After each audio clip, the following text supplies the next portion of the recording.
Magpapanggap na naman ako for today's video. Tara, samahan niyo ako.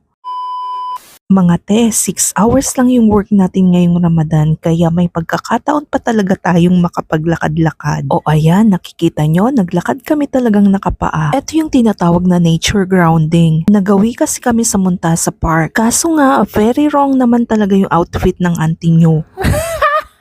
Hayaan nyo na, wag nyo na lang pansinin ha. Madami ditong mga pang-exercise at pwedeng yung gamitin. O diba? Ayan, sige. Kaya paminsan-minsan sipagan nating pumunta dito. Actually, madaming magagandang park dito sa Qatar. Well-maintained talaga siya. At ang kagandahan dito ay napaka-safe. Kahit anong oras kang pumunta, pwedeng-pwede. Isa ito sa mga perks dito sa Qatar. Hindi ka mag-worry na merong masamang magtatangka sa'yo. At ayan, mabalik na nga tayo dito. Eto pala yung pinakahit kong ginagawa yung sit-up. Kahit noon pa sa PE namin ay hindi ko talaga magawa yan. Kailangan pa talagang may humawak sa paa ko. Umakyat pa nga kami dito sa mataas na part. Grabe no, pinagkakagastusan talaga ng Qatar to. Man-made na mga bundok-bundok. Napaka-supportive nila pagdating sa health and wellness. At laging priority nila yung mga family. Ang goal lang pala namin dyan ay kahit na maka 7,000 steps. At pagkatapos ay uuwi na talaga kami. Mga 2 or 3 ikot yata yung nagawa namin dyan.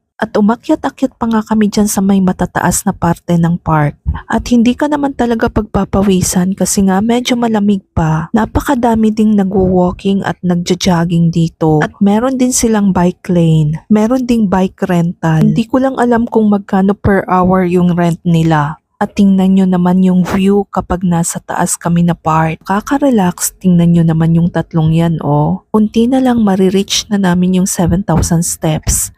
Kaya ayan yung ginawa ko, gusto na namin kasing makauwi. Napansin ko lang din ay medyo nag-gain na naman ako ng weight. Ganon talaga yata kapag nagkakaedad na.